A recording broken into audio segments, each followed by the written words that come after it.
Hello friends, welcome to my YouTube channel. पिछले video में हमने नेट के पाठ्यक्रम में संकलित इकाई 7 की कहानी उसने कहा था का कथावाचन किया था।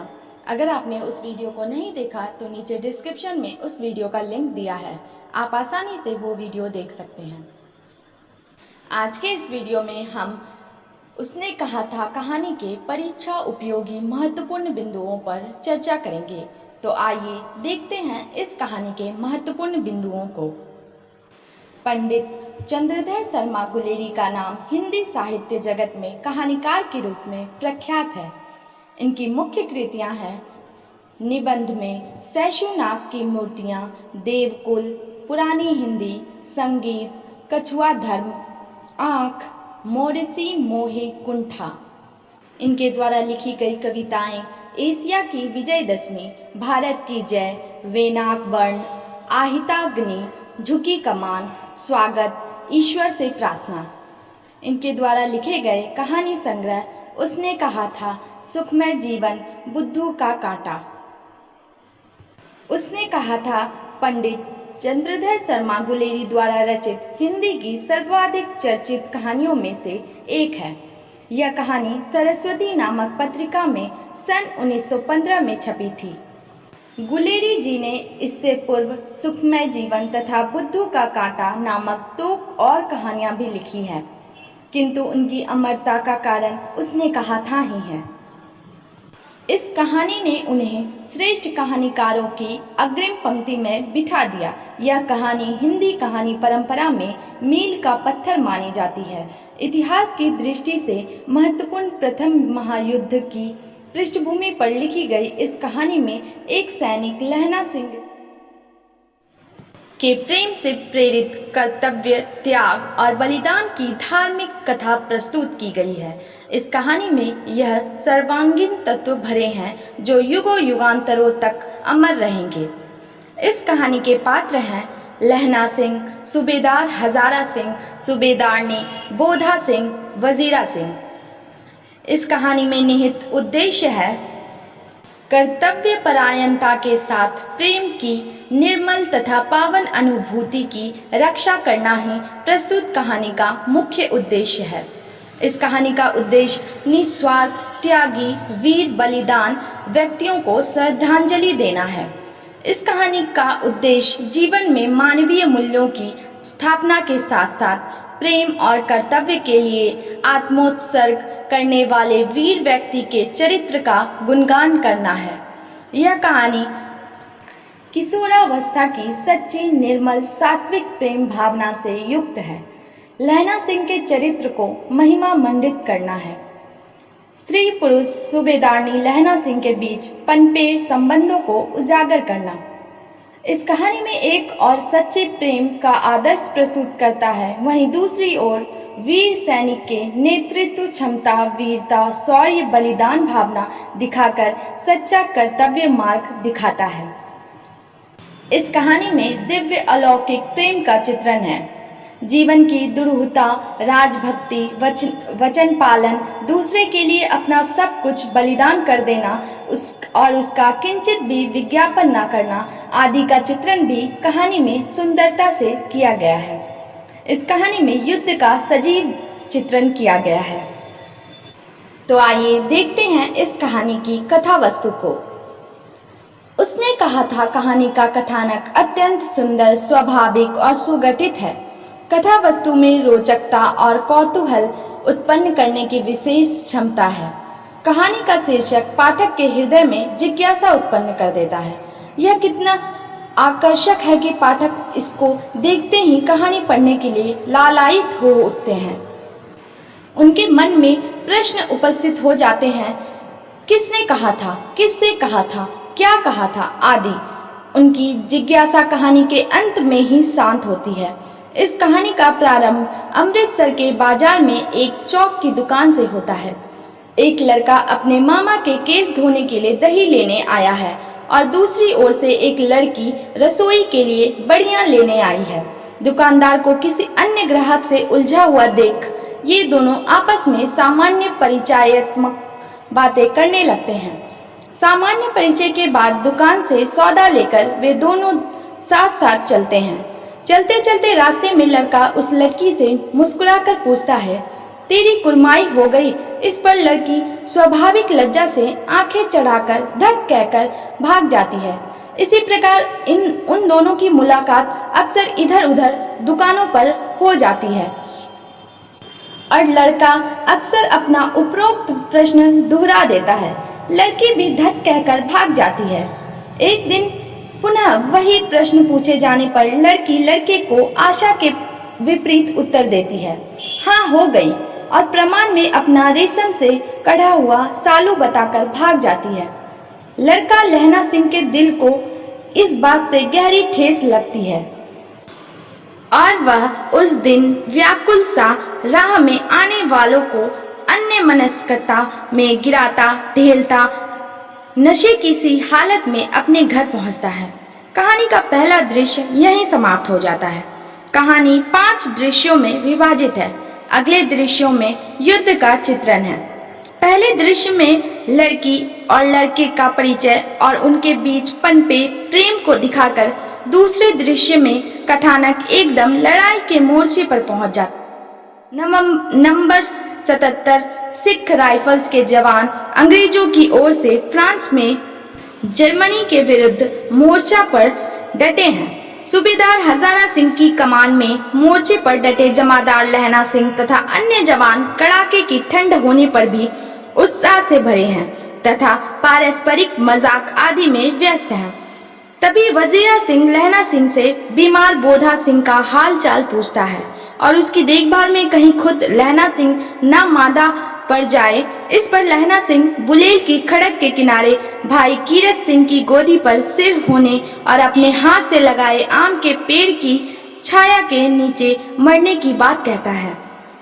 तब वजीरा सिंह कहता है कि क्या मरने मारने की बात लगाई है और सैनिकों में ताजगी भरने के लिए गीत गाता है। दूसरा दृश्य यहीं समाप्त हो जाता है। तीसरे दृश्य में लहना सिंह पहरे पर खड़ा हुआ अपने सैनिक कर्तव्य का पालन करते हुए बीमार बोधा सिंह की अपने सारे गर्म कपड़े पहनाकर भी देखभाल करता है। तभी एक जर्मन जासूस उन्हें धोखा देने के लिए सिख सैनिकों के लेफ्टिनेंट साहब का रूप धारण करके आता है और खंदक में 10 आदमी छोड़ने की कहकर सूबेदार हजारा सिंह को शेष साथियों के साथ दूसरी खाई की ओर भेज देता है। लहना सिंह लेफ्टिनेंट के कपटी रूप को पहचान कर दिया सलाई लाने के बहाने जाकर सोए हुए वजीरा सिंह को जगा देता है। तीसरा दृश्य यहीं समाप्त हो जाता है। चौथे दृश्य में लहना सिंह वजीरा सिंह को सारा षड्यंत्र समझाकर सूबेदार को वापस बुलाने भेज देता है और लौटने पर कपटी लेफ्टिनेंट को 3 गोले रखते देख कुहनी पर बंदूक मारता है। लेफ्टिनेंट पिस्तौल की गोली दाग देता है जो लहना सिंह की जांघ में लगती है, पर लहना अपनी बंदूक से लेफ्टिनेंट का सफाया कर देता है। उसके बाद जर्मन सैनिकों से जमकर युद्ध होता है। पीछे से सूबेदार व साथी सैनिक जर्मनों को घेर लेते हैं। 2 तरफे आक्रमण से जर्मन समाप्त हो जाते हैं, परंतु लहना को गंभीर घाव हो जाता है जिसे वह मिट्टी से पूर लेता है और घाव पर साफ बांध लेता है। घायलों को ले जाने वाली गाड़ी में लहना सिंह सूबेदार और उसके पुत्र बोधा सिंह को जबरदस्ती गाड़ी पर चढ़ा देता है और सूबेदार हजारा सिंह से कहता है, सूबेदार ने घोड़ा को चिट्ठी लिखो तो मेरा मत्था टेकना लिख देना और जब घर जाओ तो कह देना कि मुझे से जो उसने कहा था वह मैंने कर दिया। सूबेदार लहना का हाथ पकड़कर कृतज्ञ होते हैं, तूने मेरे और बोधा के प्राण बचाए हैं। लिखना कैसा, साथ ही घर चलेंगे। अपनी सूबेदारनी को तू ही कह देना उसने क्या कहा था। गाड़ी के जाते ही लहना लेट गया और वजीरा सिंह से बोला, वजीरा पानी पिला दे और मेरा कमर बंद खोल दे, दर्द हो रहा है। चौथा दृश्य यहीं समाप्त हो जाता है। पांचवें दृश्य में लहना सिंह लड़ाई के घावों के कारण मरणासन है। इस अवस्था में उसके स्मृति पटल पर अतीत की एक एक घटनाओं के दृश्य उभरते आते हैं। उसे बचपन की घटना, लड़की से परिचय और उसकी सगाई होने की बात सुनकर क्रोधित होने की याद आती है। इस घटना के 25 वर्ष बाद की स्मृतियों में लहना सिंह डूबा हुआ है कि वह नंबर 77 राइफल्स में जमादार हो गया है और छुट्टी पर घर गया है। अफसर की बुलावे की चिट्ठी आने पर सूबेदार हजारा सिंह की चिट्ठी मिली कि हमारे घर होते हुए जाना। मैं और बोधा सिंह साथ चलेंगे। जब चलने लगे सूबेदारनी ने पूछा, मुझे पहचाना? लहना के मना करने पर सगाई वाली बात याद दिलाकर सुप्त प्रेम को जागृत कर दिया और मार्मिक स्वर में कहा कि जिस तरह दही वाले की दुकान के आगे तांगे से बचाया था और आप घोड़ों की लातों में चले गए थे, ऐसे ही इन सूबेदार जी तथा बोधा सिंह को बचाना। अतीत की इन्हीं स्मृतियों में खोए हुए लहना सिंह का सिर वजीरा सिंह अपनी गोद में रखे हुए है। लहना सिंह बीच बीच में बड़बड़ाता है, वजीरा पानी पिला, उसने कहा था। थोड़ी देर बाद अपने भाई कीरत सिंह व अपने लगाए आम के पेड़ को मूर्छा में याद कर बड़बड़ाते हुए अपने प्राण त्याग देता है। इस प्रकार कथानक संगठन बड़े ही कलात्मक ढंग से सुगठित है। आदि, मध्य और अंत को बड़ी सुंदरता से एक दूसरे से जोड़ा गया है। इस कहानी की महत्वपूर्ण पंक्तियां। 4 दिन तक पलक नहीं झपी, बिना फेरे घोड़ा बिगड़ता है और बिना लड़े सिपाही। मुझे तो संगीन चढ़ाकर मार्च का हुक्म मिल जाए, फिर 7 जर्मनों को अकेला मारकर ना लौटूं तो मुझे दरबार साहब की देहली पर मत्था टेकना नसीब ना हो। लहना सिंह स्पष्ट करता है कि पिछले 4 दिन से हमने पलक नहीं झपकी, क्योंकि खंदक में हमें जागरूक रहना पड़ता है। दूसरा, भयंकर कड़कड़ाती सर्दी के कारण वे एक पल भी खंदक में सो नहीं पाए, इसलिए 4 दिन उन्होंने पलकों में बैठे बैठे काट दिए हैं। लेकिन ऐसे निष्क्रिय पड़े रहने का कोई लाभ नहीं है, क्योंकि जिस प्रकार बिना दौड़ने से घोड़ा बिगड़ जाता है, अर्थात उसकी दौड़ने की आदत छूट जाती है और फिर वह ठीक गति से दौड़ नहीं पाता, उसके शरीर के अंग आराम करने से शिथिल हो जाते हैं, फिर दौड़ने में कठिनाई होती है।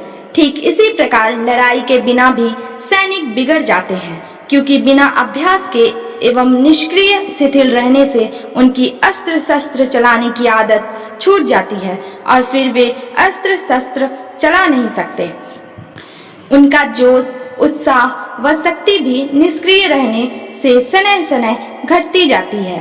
इसलिए यदि हमें लड़ाई का आदेश मिल जाए तो हमारी वीरता देखना। मैं अकेला ही 7 जर्मन सैनिकों को लौटूंगा। यदि ऐसा ना कर सका तो मुझे दरबार साहब स्वर्ण मंदिर में मत्था टेकना नसीब ना हो, अर्थात मुझे दरबार साहब का आशीर्वाद ना मिले। लड़ाई के समय चांद निकल आया था, ऐसा चांद जिसके प्रकाश से संस्कृत कवियों का दिया हुआ छई नाम सार्थक होता है, और हवा ऐसी चल रही थी जैसे कि बाणभट्ट की भाषा में दंत विनोपदेशाचार्य कहलाती है। जिस समय भारतीय और जर्मन सैनिकों के बीच लड़ाई चल रही थी, उस समय आकाश में चंद्रमा निकल आया था तथा सर्वत्र ज्योत्सना छिटकी हुई थी। लेकिन कृष्ण पक्ष की रात्रि थी और कृष्ण पक्ष में चंद्रमा की कलाएं घटती रहती हैं। इसलिए संस्कृत कवियों ने कलाओं के घटते रहने के कारण या सबसे पहले क्षय रोग हो जाने के कारण चंद्रमा को क्षय कहा गया है। ऐसा कहा जाता है कि क्षय रोग सबसे पहले चंद्रमा को हुआ था, इसलिए चंद्रमा को क्षय कहा जाता है। मलयांचल पर्वत की शीतल और सुगंधित वायु बह रही थी, अर्थात ठंडी तेज हवा चल रही थी, जिसके कारण सैनिकों के दांत अत्यधिक ठंड के कारण किटकिटाने लगे थे। संस्कृत कवि बाणभट्ट की भाषा में इसे हवा का दंत विनोपदेशाचार्य कहा जाता है, अर्थात दंत वीणा का उपदेश देने वाला आचार्य। यह ठंडी हवा दांतों के माध्यम से वीणा का उपदेश दे रही है। मृत्यु के कुछ समय पहले स्मृति बहुत साफ हो जाती है। जन्म भर की घटनाएं एक एक करके सामने आती है। सारे दृश्यों के रंग साफ होते हैं, समय की धुंध उन पर से हट जाती है।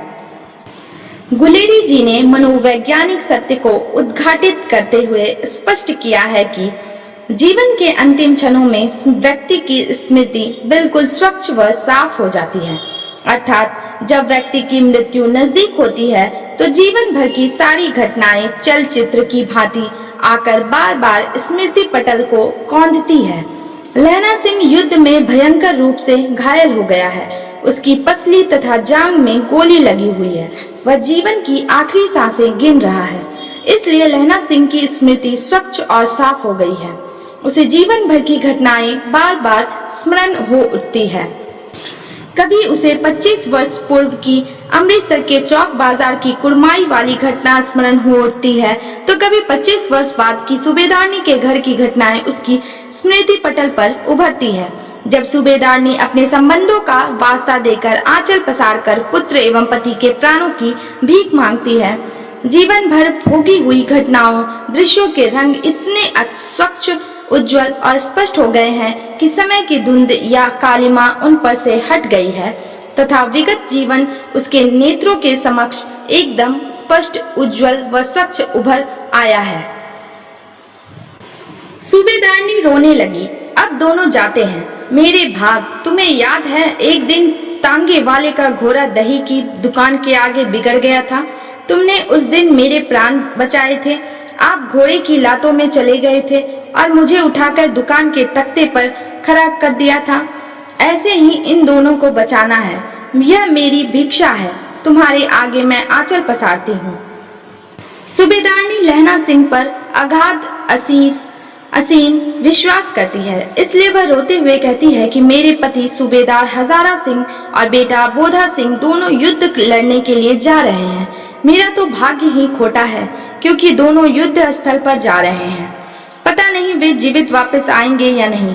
तभी अतीत की एक घटना को कुड़ेरती हुई सूबेदारनी कहती है कि तुम्हें स्मरण होगा कि एक बार अमृतसर के चौक बाजार में तांगे वाले का घोड़ा दही वाले की दुकान के सामने बिगड़ गया था और मैं भी वहां बढ़िया या दही लेने के लिए गई हुई थी। मैं घोड़ी की लातों में चली गई थी, लेकिन तुमने मेरे को उठाकर दुकान के तख्त पर खड़ा कर दिया और स्वयं घोड़ी की लातों में चले गए थे। अर्थात तुमने अपने प्राणों को संकट में डालकर मेरे प्राणों की रक्षा की थी। वह आग्रह पूर्वक याचना करती है कि जिस प्रकार तुमने अपने प्राणों को संकट में डालकर मेरे प्राणों की रक्षा की थी, ठीक उसी प्रकार मेरे पति और पुत्र को भी बचाना। इनके प्राणों की भीख मैं तुमसे आंचल पसार कर मांगती हूँ। आशा करती हूँ कि मेरा छोटा सा प्रयास आप सभी को अच्छा लगा होगा। अगर वीडियो पसंद आए तो चैनल को लाइक, शेयर, सब्सक्राइब करें और बेल आइकन दबाएं ताकि आने वाली वीडियोस की नोटिफिकेशन आपको मिल पाए।